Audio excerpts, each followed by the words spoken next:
আজকে হার্ভার্ড বিশ্ববিদ্যালয়ে গবেষণা করতেছে শান্তি কিসে, where the piece and happiness, সুখ কোথায়?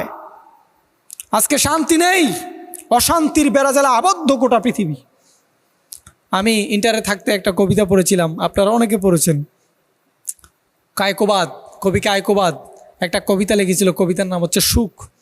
আমি অনেক ভালো করে মুখস্থ করেছিলাম। কবি কায়কোবাদ বলেছিল, সুখ সুখ করে তুমি কেন করো হা উতাস, সুখ তো পাবে না মাঝে বৃথা যে সুখের আস। পথিক মরুভূ মাঝে খুঁজিয়া বেড়ায় জল, জল তো মিলে না সেটা মরিচিকা করে ছল, সুখ পর উপকারে তারই মাঝে খুঁজো ভাই। আল্লাহ তাআলা বলছেন যে মানুষের সাথে কানেক্টেড থাকার জন্য, মানুষকে দান সদাকা করার জন্য আপনি যদি আরেকজনকে সুখে রাখেন, আপনি যদি আরেকজনকে আনন্দে রাখেন, তাহলে তার আনন্দের যেই ওয়েভ তরঙ্গ সেটাও আপনার অন্তরকে টাচ করবে।